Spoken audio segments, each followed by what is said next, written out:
Hey everyone, thanks so much for joining us for this week's episode of When I Grew Up. On today's episode, it is my pleasure to introduce you to a good friend of mine. His name is EJ Lee. His first name is actually John, but he goes by EJ. Hey EJ, how are you? I'm great, Blair.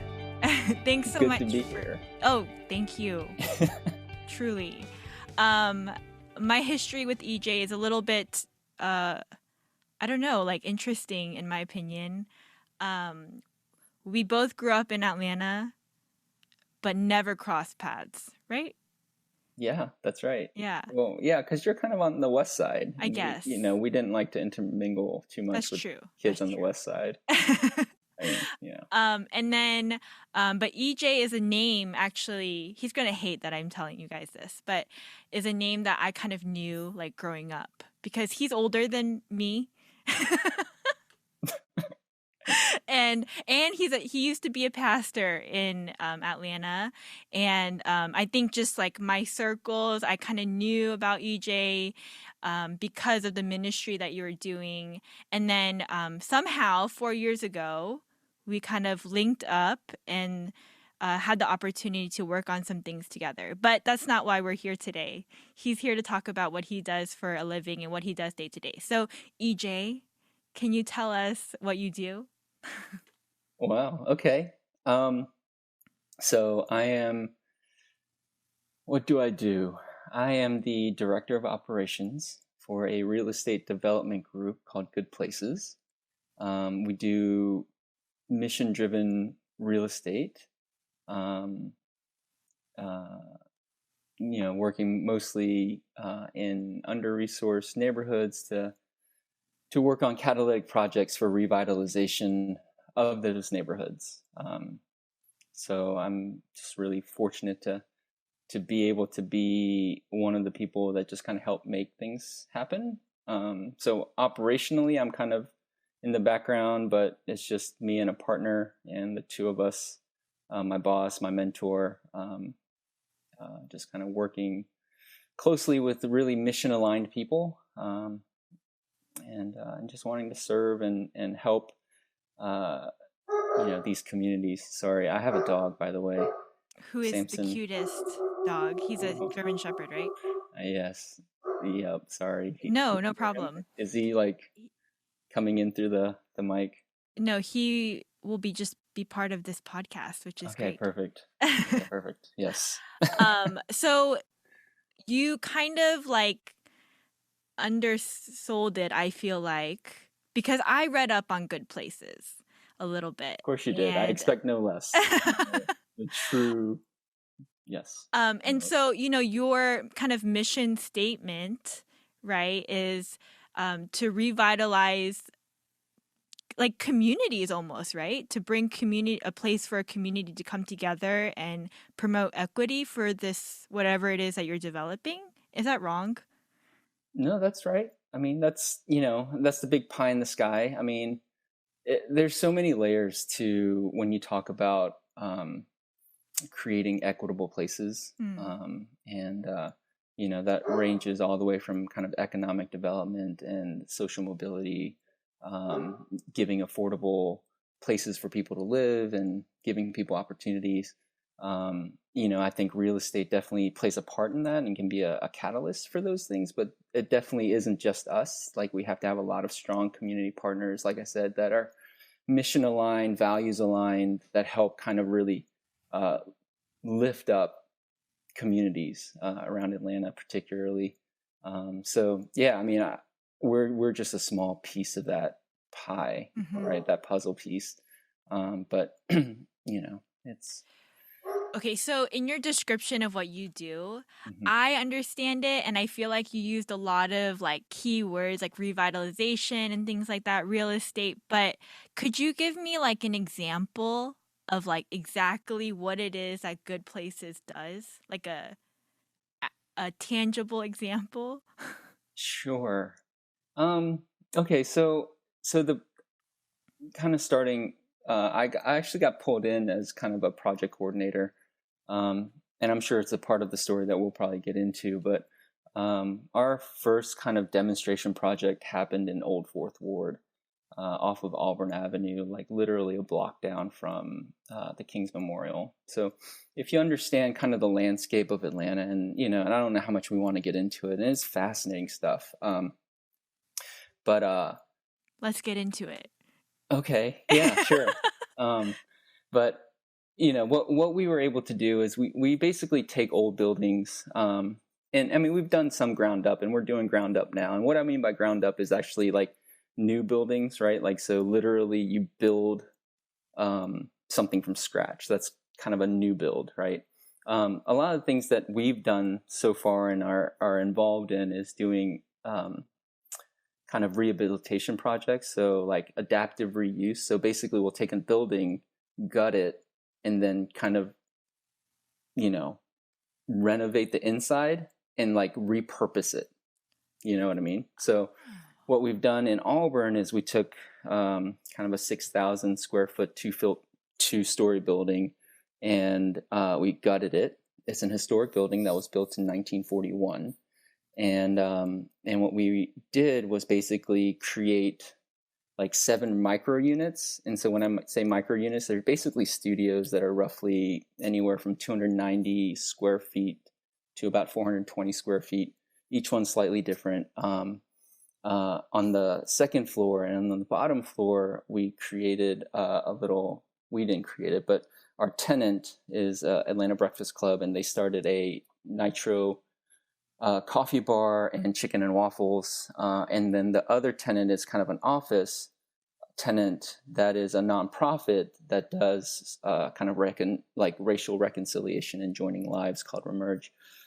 And what we have done is basically use kind of all the different kind of funding sources, like money basically, that we can find from the city, grants, tax credits, etc., and create affordable spaces for these organizations to come in and be able to do the work that they do in areas that they probably couldn't afford if we didn't pass the cost savings on to them.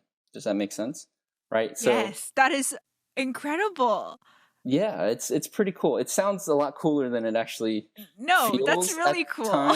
time. But yeah, so everything is about trying to create things more affordably, so that people that normally can't afford to be in areas like Old Fourth Ward have a place. Organizations that need to do work in Old Fourth Ward have a place, right, that they can afford, right? Like, because normally in areas that are really popular, i.e. gentrifying, right, oftentimes people get priced out. And so what we try to do is create these kind of little catalytic projects, hubs, where they can actually come in and do the work that they do, or live, and be a part of those communities. So yeah, I don't know if that was tangible or not, but that was kind of our demonstration project. And since it's been pretty cool, because then like the city planner and the commissioner kind of reached out to us to help them think through other kind of innovative ways to address some of these big kind of topics around affordability and community development from a real estate perspective, right? So those those kind of things are cool. Yes. No, that makes a lot more sense for me. It's a lot clearer.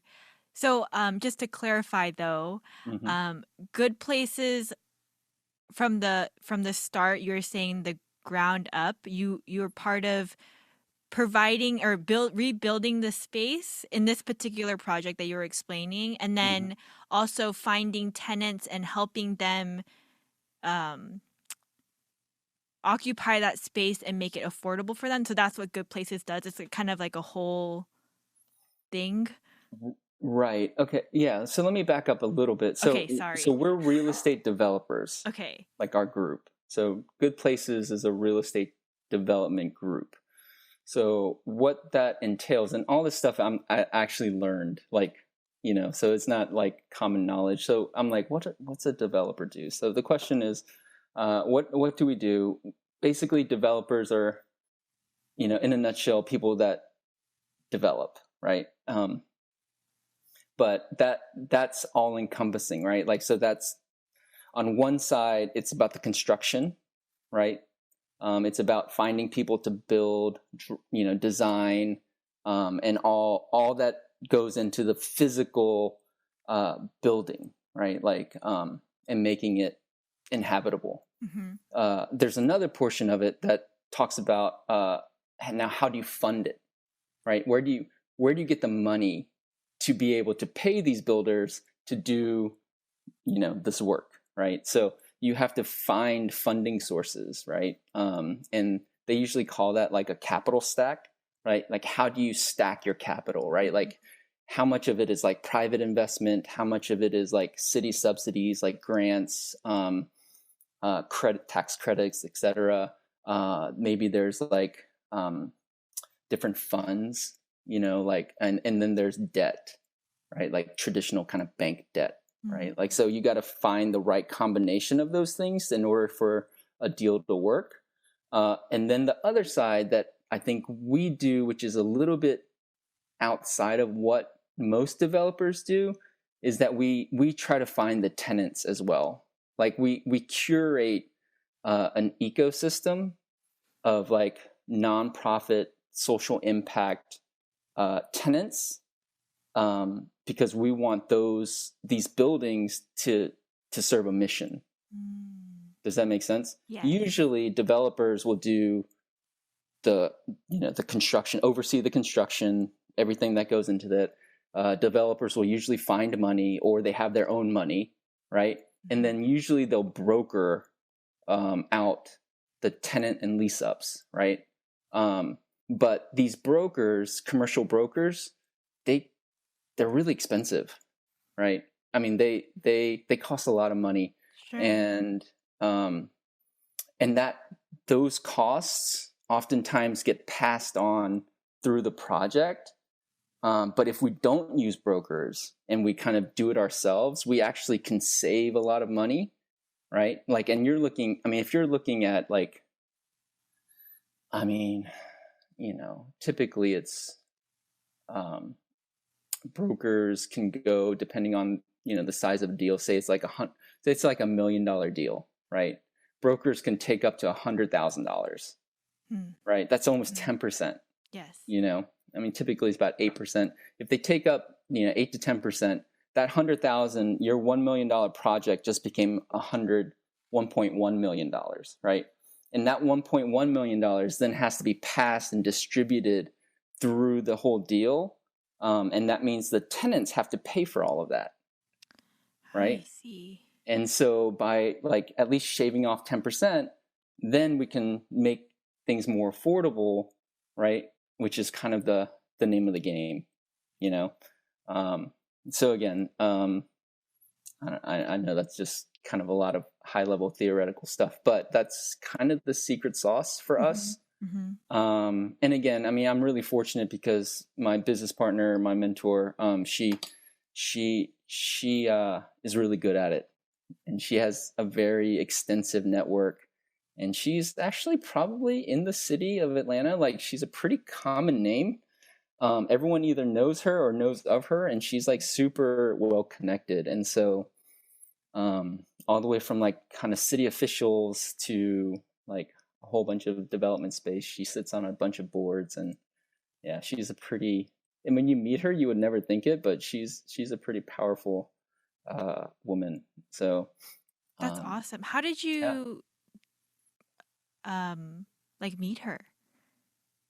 Okay. Oh, sorry. I don't know. God. I don't know. I'm just kidding. To my mind. Yeah, no, really funny story, actually. Yeah, and this kind of goes a bit into my journey, but I when I transitioned out and stepped off the pulpit, is the way that I kind of talk about that transition when I stepped out of ministry proper and started going and basically looking. It wasn't, again, this is yeah, I don't know in how much detail you want to go into, but I want all the details, EJ. Just give me I know, everything. I know. Yeah. Well, I don't want to bore you nor the listeners, but um, I think that's something that you're really good at is like, again, just sidebar is like you're really good at being like interested. Like you are such an like you are like so good at just like tuning in and like listening and like like it makes talking like really easy because I'm like, oh, she's really listening, so I'm like Yes. feeding off of it. I um know, so now that but you say that, and like some people are like, "Are you genuinely excited?" I'm like, "Yes, every time." oh I'm no, I know like, you are. I know yeah. you're absolutely excited. Like you're so in it, like you can see it, like you're like so engrossed in it.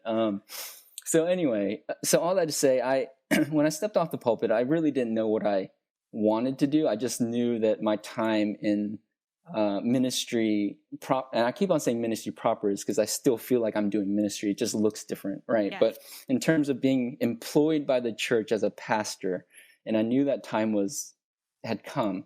I just knew that I felt like God had released me from that season, and I was going to embark on kind of a new journey, pursuing kind of different things, right?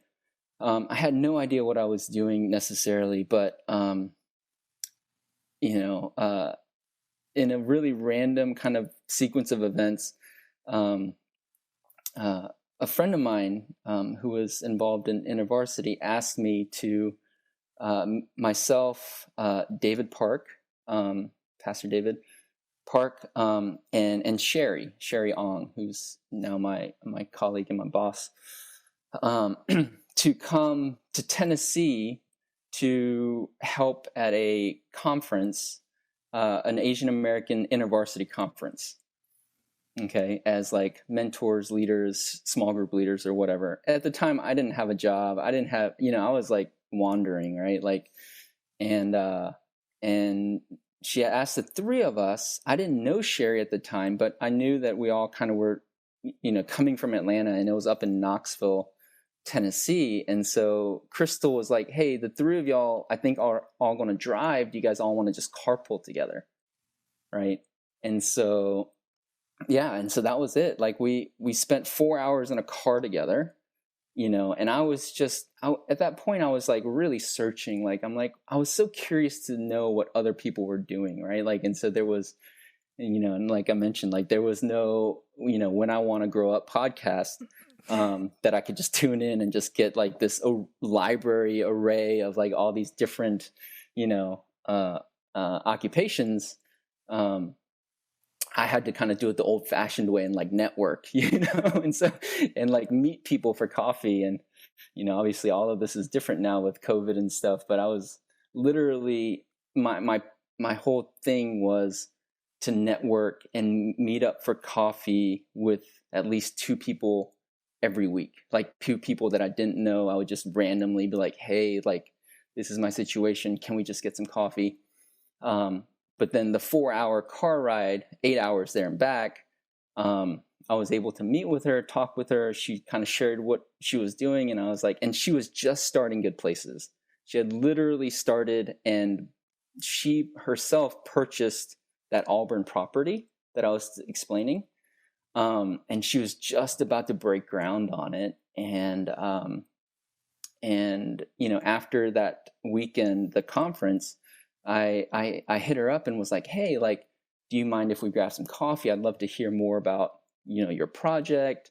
Can you look at my resume? Like, how can I kind of beef it up?" Because I knew she had also gone to seminary. She's a PK. Well, maybe she's not a PK. Her brother's a pastor, but she's a woman of faith. And so I was like, "Hey, like, can you look at my resume and can you help me kind of like, um, do some crossover?" And yeah, and we met up for some coffee and we're just talking, and then she was like, "You know what, like, do you want to help?" She was like, "Do you want to just help out? Maybe you can just kind of learn and see what we do, et cetera, et cetera. And it was just her, you know. So she didn't even say we, me. She was like, literally, can you help me do this, you know? And I was like, sure. You're like, you know, why not? And so, yeah, that was when was that? That was 2017, like March of 2017. Um, and yeah, and just been riding with her ever since. And you know, that project actually took a little bit longer than she had anticipated. Like there was just a lot of different things that went on, which were just great learning opportunities for me, but then also really got me like just jazzed about like real estate and development in particular. And so, and then afterwards she was like, you know, like, I don't know what your plans are or what, you know, but, you know, you let me know, you know, what you want to do. And I was like, I just want to keep rolling with whatever you got going on, you know? And so yeah, so that's how we kind of met, and that's how we just kind of embarked on this little journey of developing good places, and got me on this podcast now.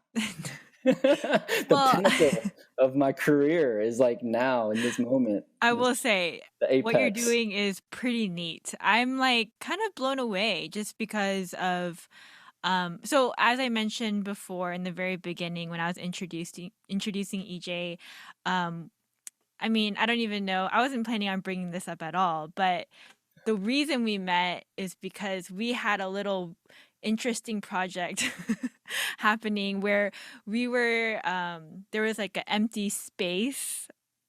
Just in few words, I'm going to explain this story, but Yeah, please. um, I love it. Yeah. where there's like an empty space and someone had asked me to kind of like initiate something for the Korean American community, like just kind of where around our area in the Duluth area, Gwinnett area. And, you know, I was newly married and was like, just kind of like just in between. I was working with church and then also my part-time job with as a figure skating coach. And, anyways, the person that initiated this project asked me to ask EJ to help me.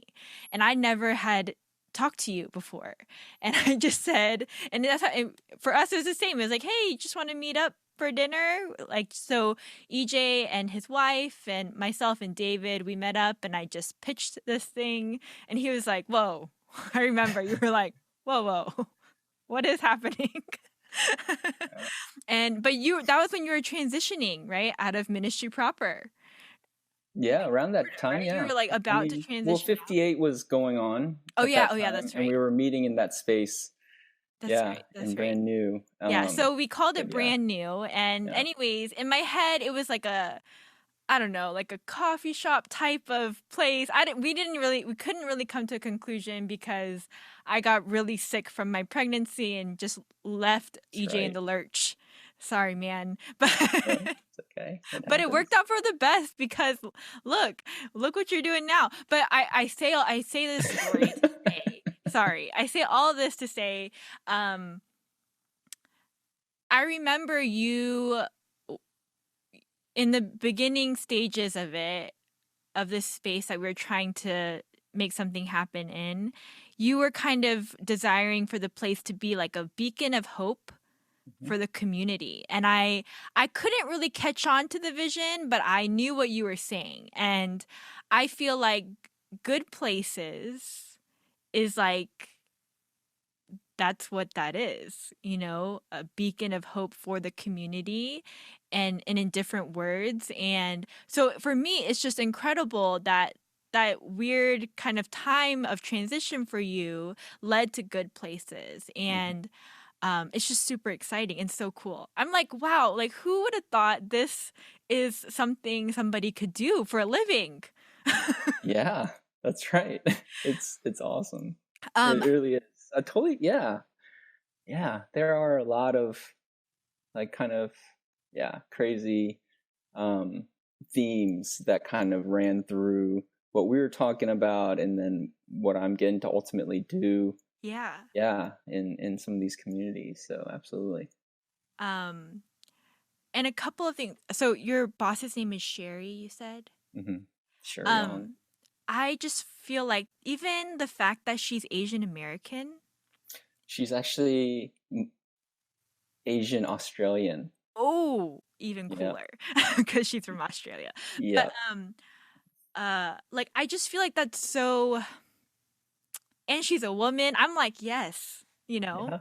that's Yeah. pretty cool Those are all that really cool she things. started this. Hmm. And oh, I forget my train of thought. It's But okay. that's It okay. happens. We'll come back to it if I remember. But I just wanted to comment that I think it's really cool that um an Asian Australian woman started this place called Good Places and had an idea and just ran with it. And I'm sure there's like a story behind her story too. But maybe you can put in a good word for me. Yeah. Just let me know.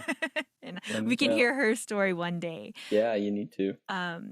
But EJ, could you tell me before we go in more into your journey a little bit, could you tell me maybe like, so you said you're director of operations. What does a typical day to day look like for you? It might have evolved maybe because of COVID and stuff, but um, like what are some of the general tasks that you're in charge of as director of operations?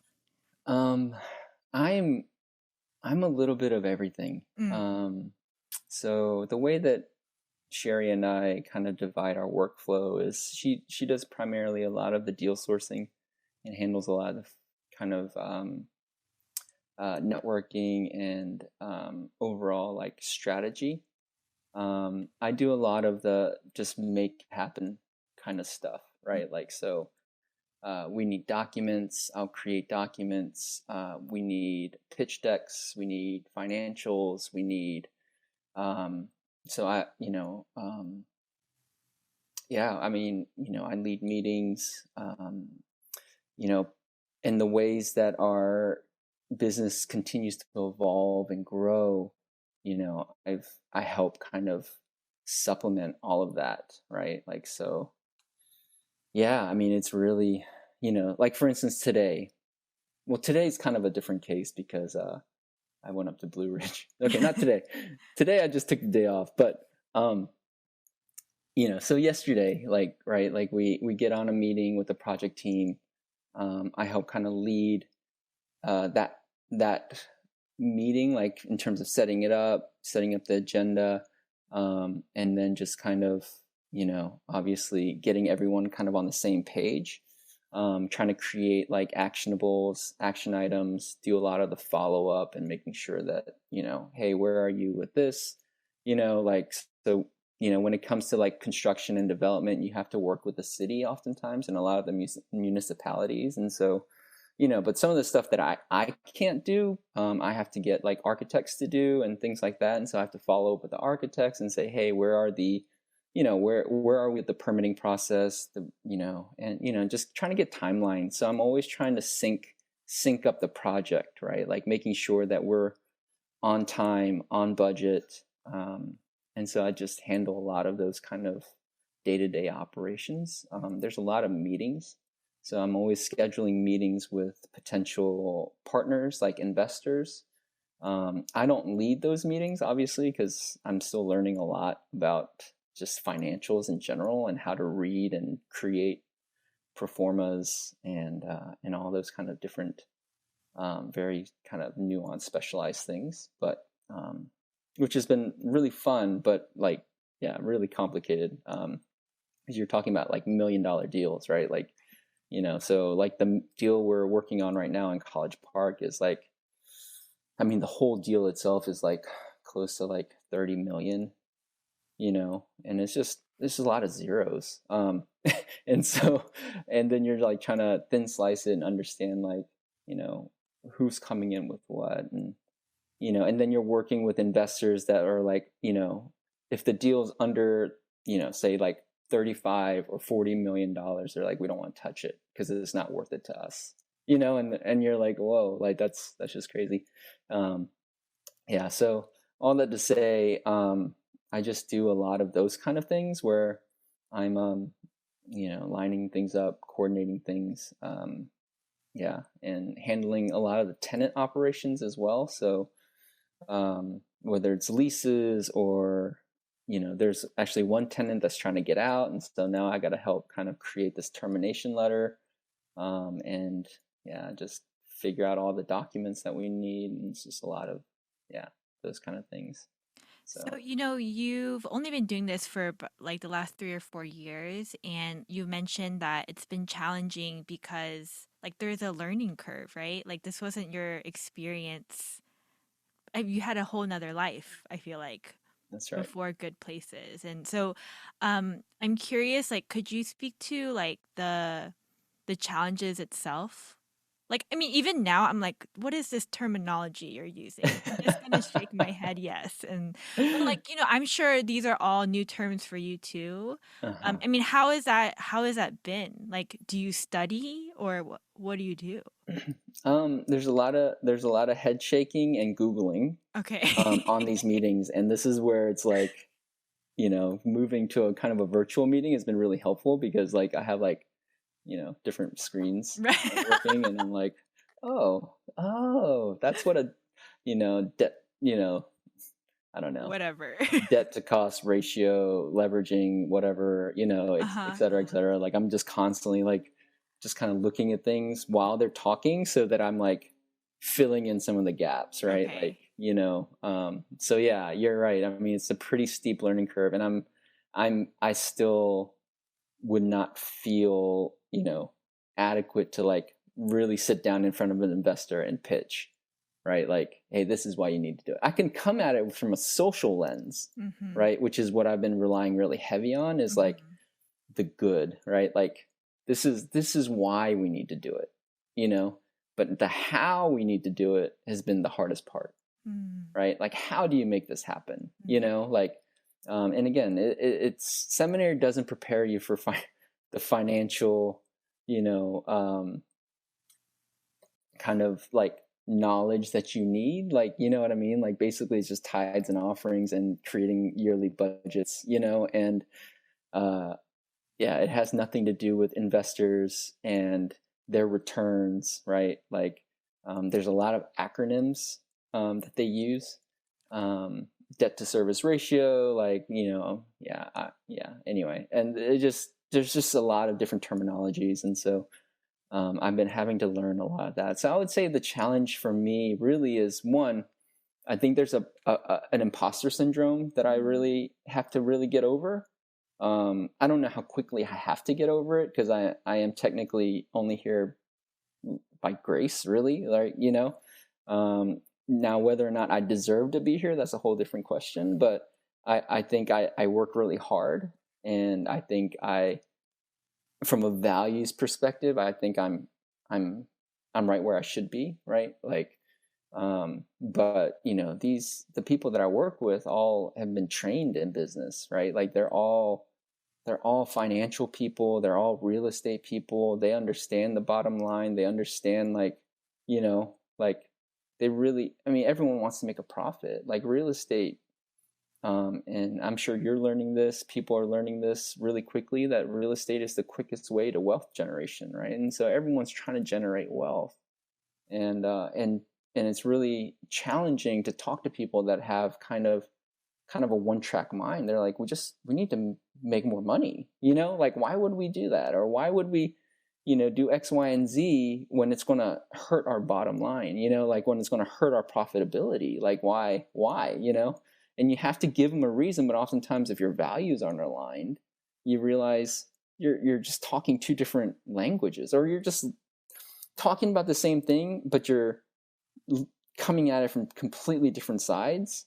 And oftentimes you just realize that, it's not going to work, and so I think some of the hardest things is like really exciting projects that have fallen through, like we call, fallen over, because they wanted to make more money, and we're like, you have to give something up. Like this project isn't your retirement, plan, right? Like, we're not going to work with you if you're just going to try to make as much money as you can, out of the deal, and you're not going to leave anything for the community. And so we've had to walk away from, in just my short time, we walked away from like four.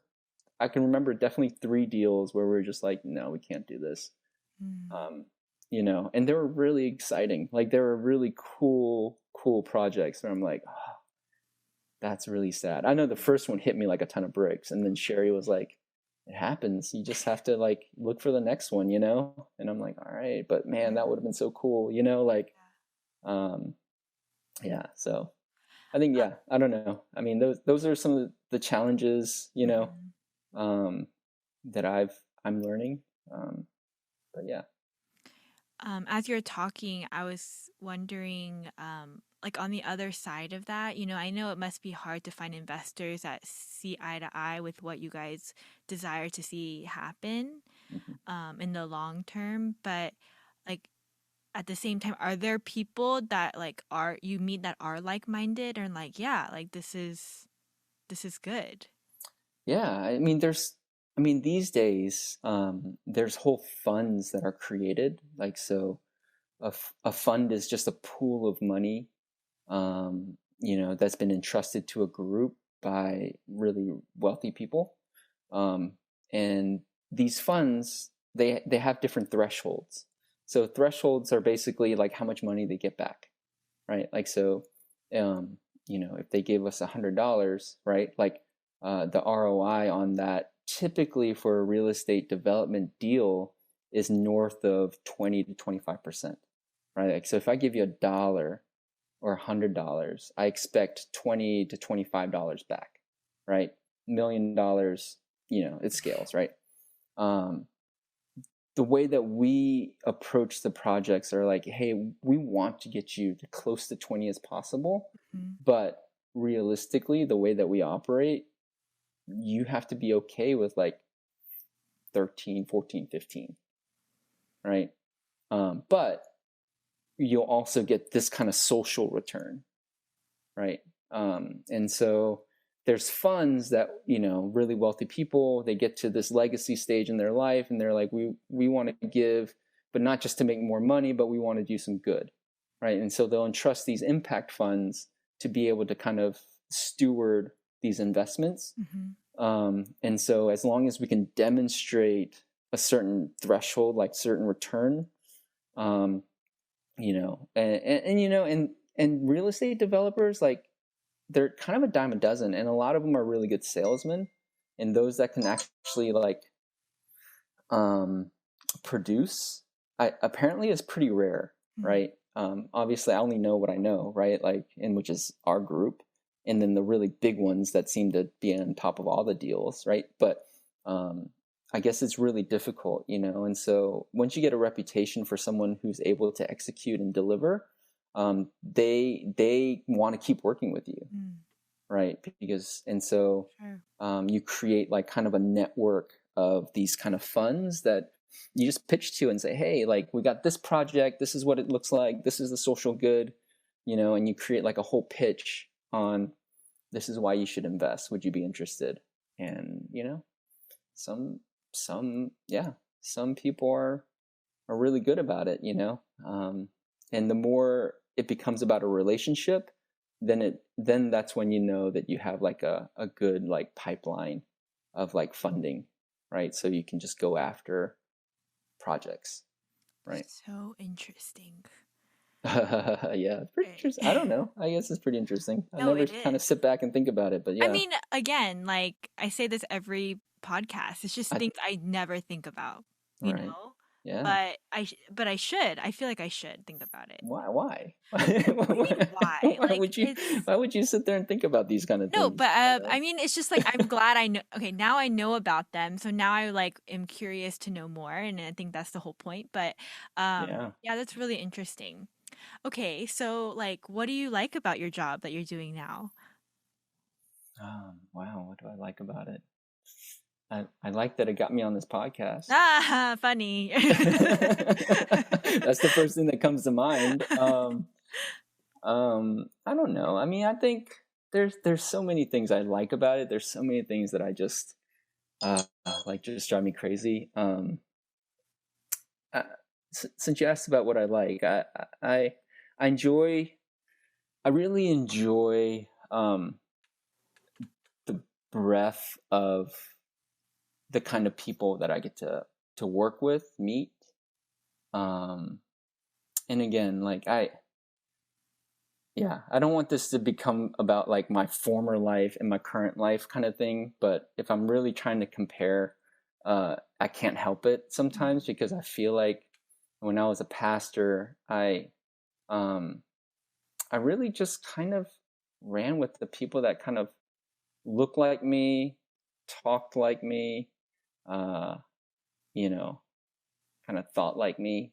Um, and then everyone else that I met that was different was kind of like, I want you to be more like me, if that makes sense, right? Like, um, you know, and now I get to just meet people and just appreciate them and the value that they bring, whether it's to the project or just the good work that they're doing, because like I said, part of kind of the niche thing we do is we build capacity for these organizations by giving them like affordable space. And so we actually get to work with some of these organizations.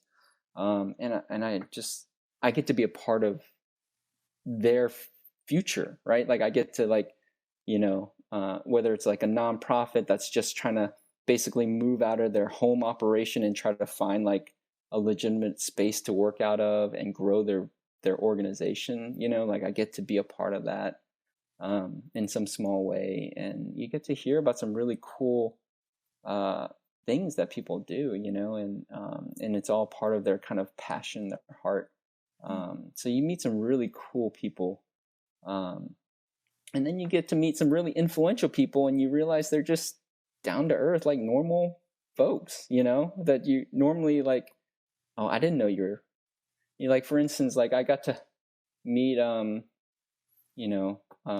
let's name drop. Come on. yeah, like, no, I'm not gonna name drop, but I got to meet, like an NFL, like ex NFL player, because he's looking at like investing, right? And they're, and yeah, and so they came down to look at one of our projects, and I was like, man, you're really big, like, but he's just like a normal dude, like Yeah. he's just sitting there, like, Yeah. munching on like, snacks and just walking around, like just looking at projects, asking questions, and now I get to hop on a phone with him, like, every other week and just kind of talk. And we talked about the Braves yesterday, and just kind of like whatever, Yeah. right?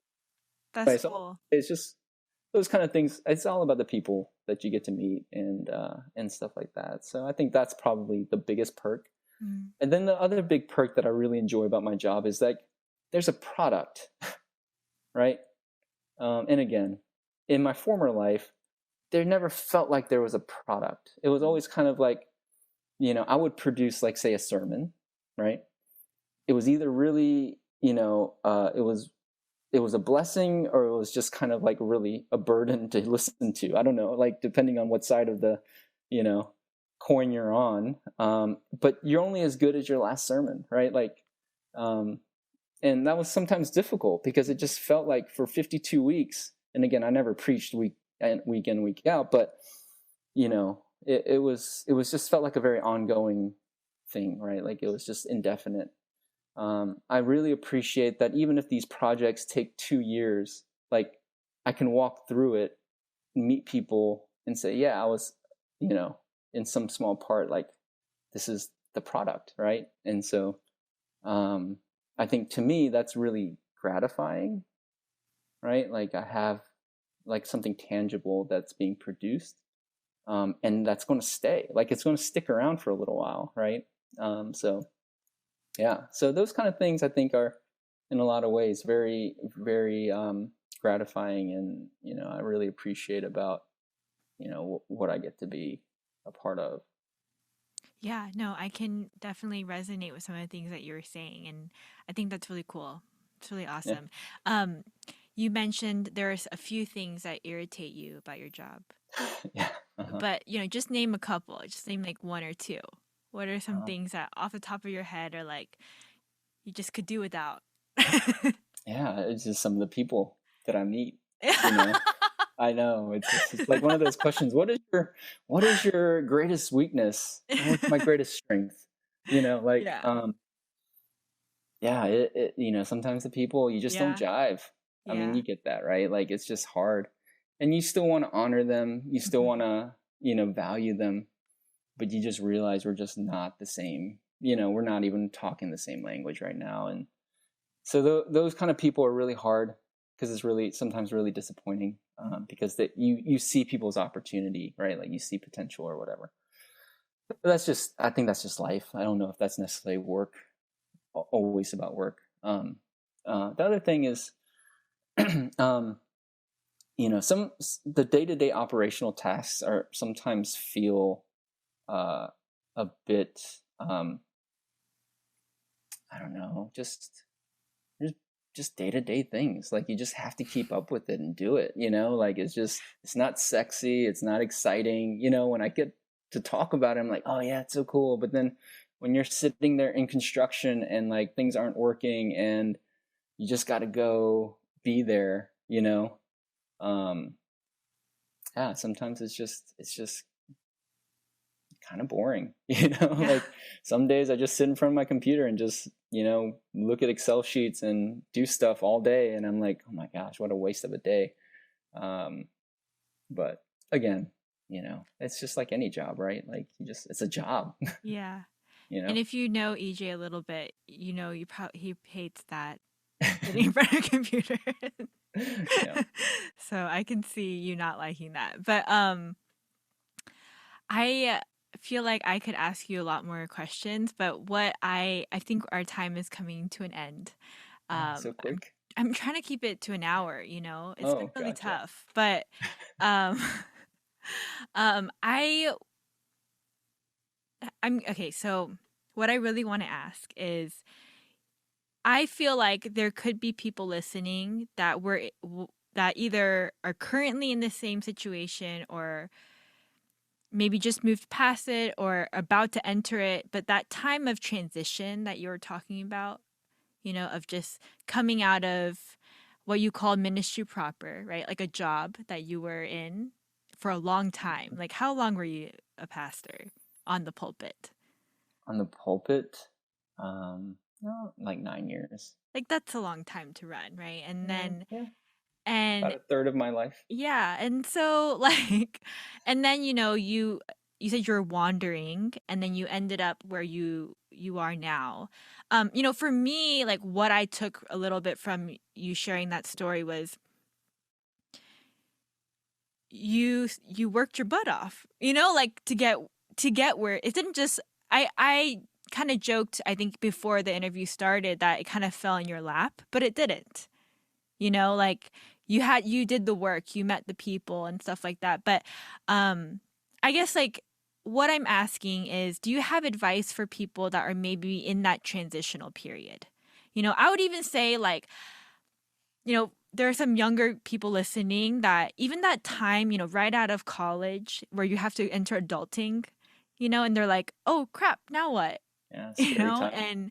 And I don't want to compare it, because I know it's not the same, but maybe just for people in transition that are like feeling lost and like wandering, like what would you say to them?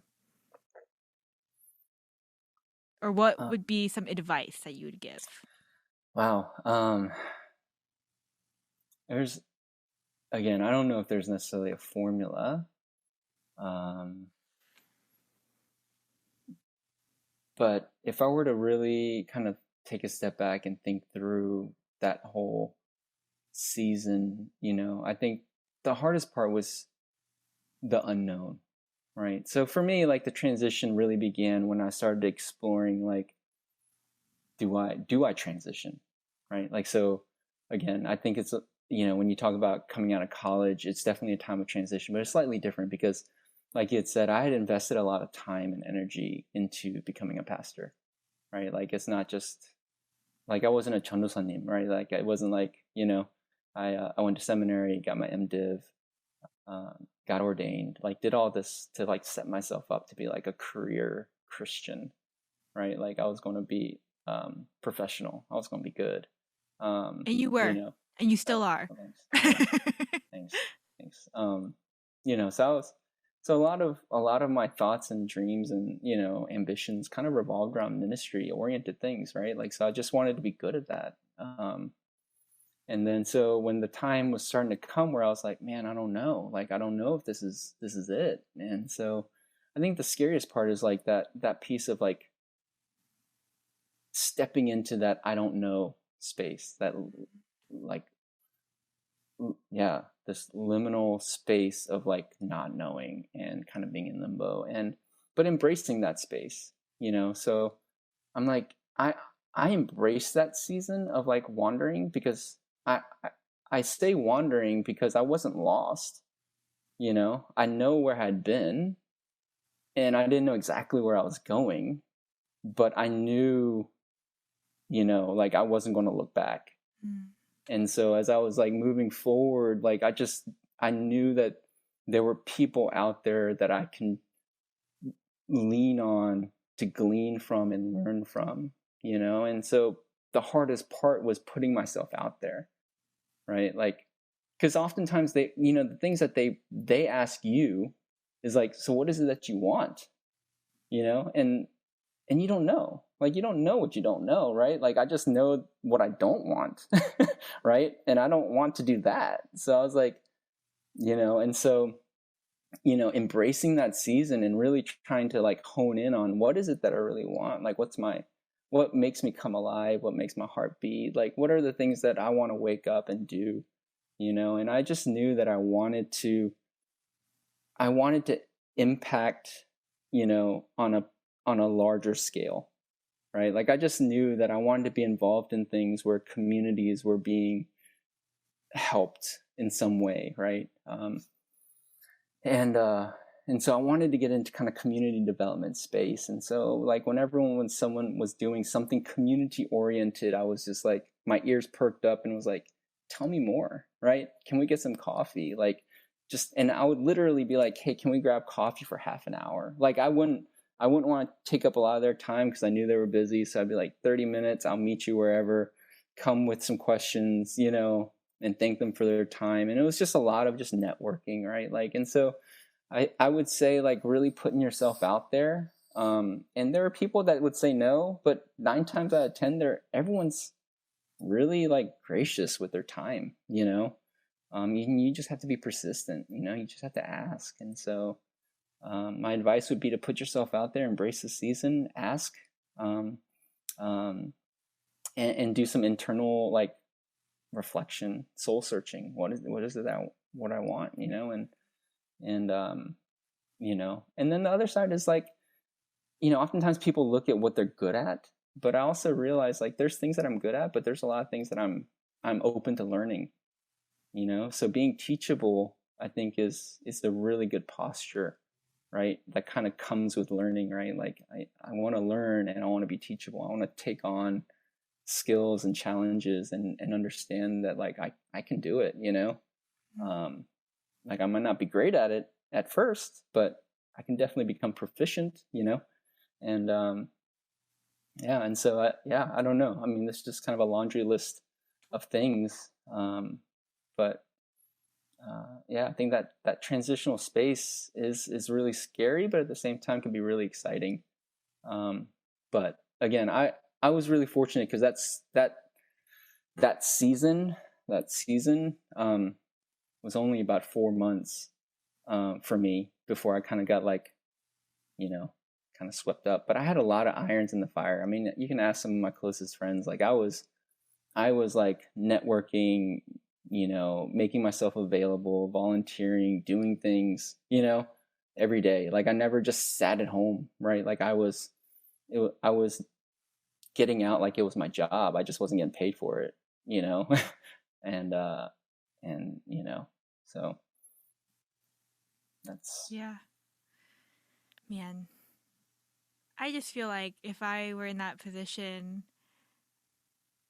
I know you said you weren't lost, but I think even just being that self aware would be difficult for me. But, anyways, yeah. um, Well, again, and I have to give a shout out to my wife. Like of she was so course. supportive, right? Like if, Yes. again, like if I didn't have Les, like, in my corner, like rooting for me, believing in me, like I think a lot of this would be very different. Like it'd be a very different, yeah, it would just be a very different approach, right? Like Sure. if, you know, um, Yeah, and she's always been kind of a big fan and always kind of believed in me, and so that goes a long way for your own self-confidence, right? Like, hey, you're right, I can do this, and so um, so that was a huge piece. But again, I mean, that's something I was, blessed with. It's not something you just have, right? Like, Yeah.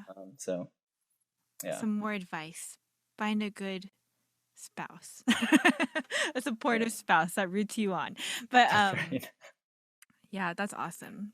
Yeah. Uh oh, but just one more question. Sorry, before Sure. we You can sign ask off. more. You can ask 10 um questions, Blair. um like for somebody listening that is like, wow, real estate development. That sounds like something I would be interested in. Hmm. Um like how would is there like a course on this, or how do you even go about doing that? Oh man, there. I guess I mean there's a lot of. That's a great question because I didn't really take a traditional route. Yeah, like I'm just curious if like did that ever come up in your conversation with your boss, like for you to go back to school or anything like that concerning this? No, actually, she actually deterred me from going back to school. Oh, that's great. Yeah, But anyways, yeah. if you're listening to this podcast, well, you'll know that, EJ is a different breed altogether. He doesn't need to go back to school to learn things. Um, but yeah, so you don't know, huh? I mean, I know there's courses, Hmm. and I think there's definitely real estate oriented majors Hmm. now, whether it's, construction, financing, like all these different things that will give you kind of, some of the kind of an it, I don't know, kind of like inside track, I guess, Hmm. towards Hmm. these kind of things.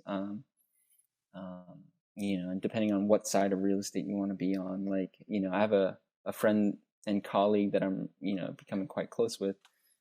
He's an architect, Mm. but he wants to get into development, Mm. and he's using his skill set and obviously learning the other pieces, right? And so, I mean, I don't know if there's just like one path towards it. Sure. You can take a bunch of different paths. I was toying with an idea of getting an MBA, and this is where my boss was like, don't, like you're going to be 100 plus in debt, and one, we're not going to pay you back, like, and but then the other piece is, like, you can learn this stuff as you do it, and so that's why she was like, just pay attention and learn, Mm. be teachable, and you know um and so those kind of things were really helpful for me because I was Yeah. like, oh, should I go back and get a project management degree, or because I'm like kind of Asian, right? And all the only training I ever really had graduate school wise was like theology, right? Like, and I was like, do I need to go back and do some finance courses? Like, should I learn, X, Y, and Z? She's like, and I was like literally like sending her stuff. I'm like, what do you think about this? What do you think? And she's like, if you want, but you don't have to, like, um, which is easy for her to say because she was like, kind of a accounting finance major, and Mm. she's like super brilliant when it comes to just number crunching in her head. And I'm like, wow. Um, so I don't know, but I would say if you want to get into development, depending on what side of development, if you want to come into the finance side or if you want to actually come into the construction side, like you can both find paths towards that end. But nothing gets you the kind of experience or gets you to that place, without getting kind of the experience. Yeah, but Sure. it's tough. I'm really in a fortunate situation, because yeah, I'm in a very, it's just me and Sherry, and we have like all these partners that we work with. But I literally get to see everything. Like I get to be a part of everything. So, whereas, if I were to go more traditional route and got my degree in something, then I would have to apply to like a larger job or a firm, and then I would kind of start with kind of on the bottom up. Mhm. And, I don't think you kind of get the kind of array of exposure Yeah. um, you kind of get siloed, like you get put into like groups, you know what I mean? And you just kind of work on that thing that you've been assigned. Whereas I've been able to kind of get a little bit of everything, which might make me good at nothing, but at least I know a little bit about everything, Yeah. at least enough to be dangerous No, yeah. on a podcast. Absolutely. Okay. Well, I mean, was there anything else you wanted to share with people Is there before anything we else that sign I off? wanted to share? Um, I want to share that I think you're doing a great job, Blair. Oh gosh, that's not And what I'm really I proud of you intended for for you to putting this say. podcast together and, yeah, just following your passion and wanting to help young people navigate the complexities of life, Um, yeah, so I think that's really cool.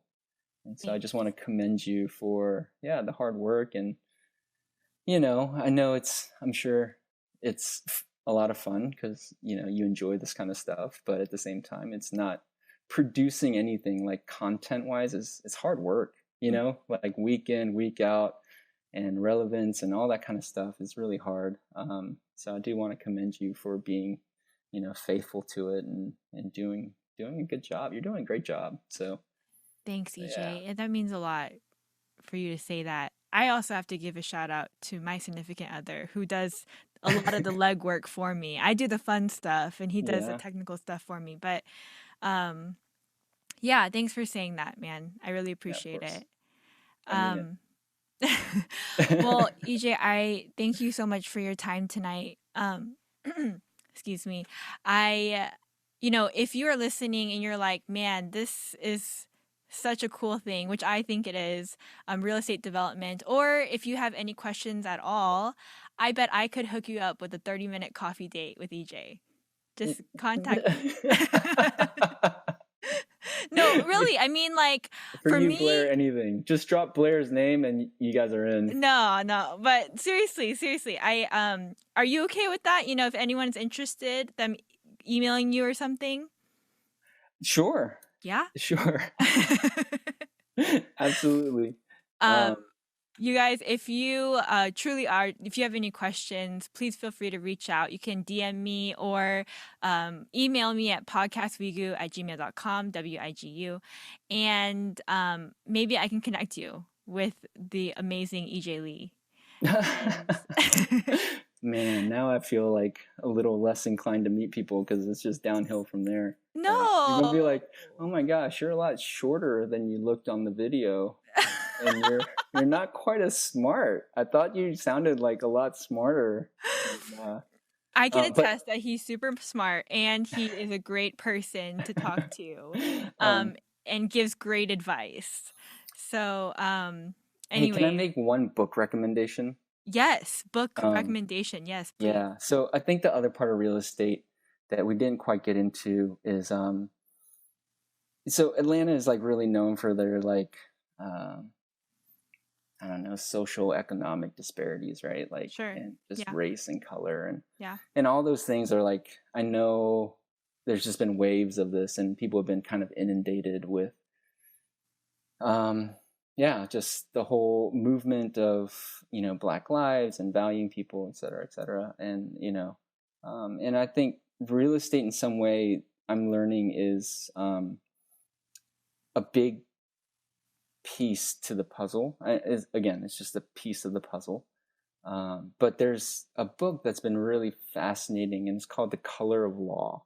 And it's called The Color of Law: A Forgotten History of How Our Government Segregated America. Okay, super fascinating read. And yeah, if you're into kind of that kind of stuff, history, particularly about segregation and just the systemic injustices that I am now getting to be a part of, for good, for better, for worse. Like it's always on my mind, right? Like, and it's so clear, like the haves and the have-nots, and just kind of the work that I get to do. But at the end of the day, it's real. It's the reality, right? Like as much as you want to help people, like yeah, it's just really sometimes it's just hard, because they're just not in a place to be helped. And you realize it's the system that kind of put them in that place, right? Like just over time. And so The Color of Law, I think is a fascinating read, and kind of opens your eyes to, just that whole segregation piece, which is found in real estate. Like real estate was a huge driver for people to get rich, and based on the color of your skin, right? Like you either got to be rich or you didn't get to be rich. And, and so, I just want to toss that out there for anyone that wants to, just have something to do. Yeah, no, that's great. I feel like, as you mentioned, this year has just been waves of all kinds of things. And part of that has been just the social unrest, right? That's been made very apparent. And like you said, inundated with just information. And I think that book sounds extremely fascinating. I am not a big reader, but I will audiobook it. Yeah, I was going to say Audible. David and I have been learning so much about we've been watching documentaries and movies and things like that. And, he wasn't raised here, but he's just learning a lot too. And it's been, and so when you say that real estate piece is a piece of the puzzle, I believe it. Like it's so evident and clear. Yeah. So I'm just really excited about Good Places. And like, I hope, I don't know, somehow, maybe, one day when my kids are older, I can, I don't know, somehow be a part of what you're doing. Cause I just think it's so cool. Yeah, absolutely. Even if it's just like meeting the tenants in your place, I just feel like it would be so awesome. Yeah. No, we got some cool things coming down the pipe. So, but yeah, absolutely. Anytime. Well, thanks again, EJ. Yeah, of course. All right, guys. Thanks for listening. Again, reach out if you have any questions. Until next time. Bye.